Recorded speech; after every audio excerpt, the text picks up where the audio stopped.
Donc bonjour à tous, ici Alex et nous sommes repartis pour une nouvelle vidéo sur Angular, donc, comme nous l'avons vu au début de la semaine. Donc dans la dernière vidéo, nous avons vu tout ce qui était composants, donc nous avions créé un nouveau composant, nous avons mis les différents HTML, etc. que nous avions directement mis dans notre app components. Donc ici, c'était dans notre app component ici, donc nous avons mis directement notre classe app new compo que nous avions créé donc plutôt ici à l'intérieur. Donc maintenant, ce qu'on va faire, c'est qu'on va supprimer en fait les fichiers que nous n'allons pas utiliser pour cette vidéo et que nous n'allons pas utiliser pour les prochaines vidéos, parce qu'on va pas avoir tout directement en un coup. Donc nous aurons besoin d'aucun fichier du nouveau composant, mis à part le component.ts. Donc on va tous les supprimer. Bon, vous pouvez vraiment voir que je vais pas tricher, tout simplement. Donc ici, on va simplement utiliser notre new compo components.ts. Donc je vais vous montrer comment créer du contenu HTML directement dans le composant.ts. Vous allez voir que c'est pas vraiment compliqué. Donc on va délaisser notre composant comme il est actuellement avec le point app_new_compo et on va simplement modifier notre compo components.ts qui est ici. On va faire CTRL-K plus Z pour se mettre en Z mode. Alors vous pouvez mettre directement dans View, alors c'est Appearance ici et vous mettez Z mode. Voilà, donc vous pouvez simplement montrer directement comment ça marche ici. Donc on va enlever tout ça, ce qu'on a entre guillemets, on va enlever le URL que nous avons là, et nous allons aussi enlever l'URL que nous avons ici. On va enlever tous les styles que nous avions, puisqu'ils n'existent plus, et nous allons créer directement notre style HTML à l'intérieur de notre template. Donc ici on va mettre des backticks, donc c'est avec Alt et 7, donc ce sont des guillemets qui sont un peu de travers, comme ça, et on va mettre directement notre style à l'intérieur. Donc on va mettre H1 par exemple, ou alors H2, on va mettre notre deuxième balise H2 qu'on va terminer, et on va mettre ici notre titre à l'intérieur. Donc ceci est mon sous-titre. Voilà. Donc ici, vous allez voir que lorsque je vais... Donc je vais fermer tout ça. Lorsque je vais aller sur mon navigateur, vous pouvez voir qu'ici, mon sous-titre a bien été créé, malgré le fait que j'ai enlevé tous mes différents composants. Donc c'est ça en fait que vous pouvez faire si jamais vous avez un mini composant que vous voulez créer pour directement l'intégrer dans votre page et que vous n'avez pas besoin de tous les fichiers qui sont à côté. Vous pouvez directement créer un template juste avec ce composant que vous avez ici. Voilà. Bon, après, c'est une façon très minimale de le faire, mais encore une fois, c'est pour que vous soyez au courant que ce genre de fonctionnalité existe dans Angular. Maintenant, imaginons que vous voulez que votre titre soit un petit peu dynamique. Par exemple, vous voulez que l'utilisateur qui est connecté voit son pseudo à lui lorsqu'il va se connecter, en fait. Eh bien, on va utiliser ici des interpolations. Donc, c'est des variables, en fait, qui vont être publiques ou pas, et que nous allons pouvoir directement intégrer dans notre titre.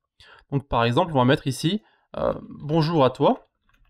Et ici, on veut mettre, en fait, le nom de l'utilisateur. Donc, on va mettre, en fait, deux paires d'accolades, et on va mettre le nom à l'intérieur.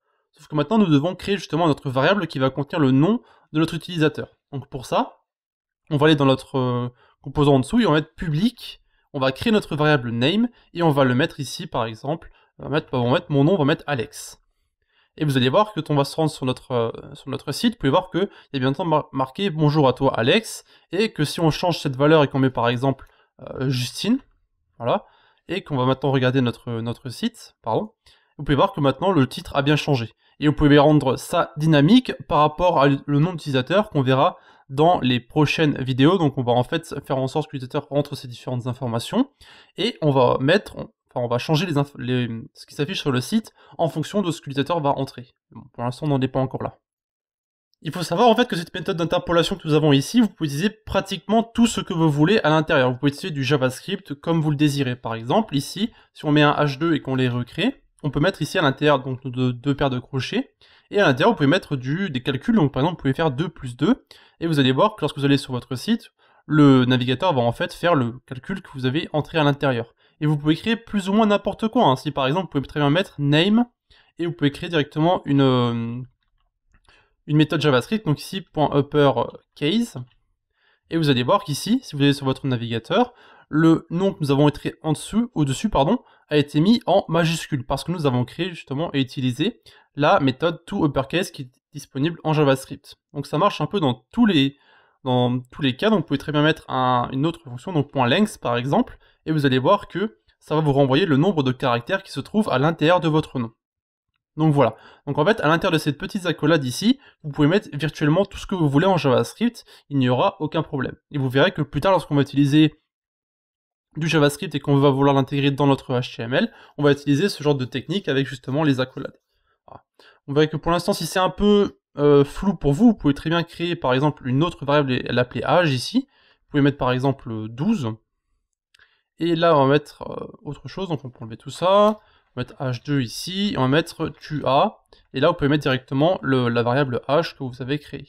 Si vous allez sur votre navigateur, vous pouvez voir qu'il y a marqué tua12, et on va ajouter un an pour que ça soit un peu plus clair. Donc tua12 ans. Et on peut voir que maintenant, votre variable que vous avez créée avec le chiffre, le nombre 12, pardon, vous pouvez voir qu'elle s'est bien affichée dans votre navigateur. Voilà. Donc c'est une très courte introduction à l'interpolation, donc pour utiliser justement nos différentes variables, etc., nos différentes données, pour entrer du JavaScript à l'intérieur de notre HTML, donc avec justement le template et avec les différentes variables publiques que nous avons ici. Et vous allez voir que si vous ne comprenez pas pour le moment comment ça fonctionne, même si c'est pas extrêmement compliqué, vous allez voir que plus tard, ça va être très intéressant et très simple à utiliser pour faire des choses qui sont, disons, un peu chiantes en JavaScript. Bref. Pour le moment, c'est surtout pour cette petite vidéo, donc petite introduction des interpolations, etc. Donc, si vous avez des questions à poser, encore une fois, vous avez le Discord de la communauté, vous avez les commentaires YouTube, et en dernier cas, vous avez les forums de notre communauté. Autrement, c'était Alex, et on se voit dans la prochaine vidéo. De plus, n'hésitez pas à visiter nos différents réseaux, donc eux aussi dans la description, Discord, notre blog, Facebook, Twitter, Google+, etc.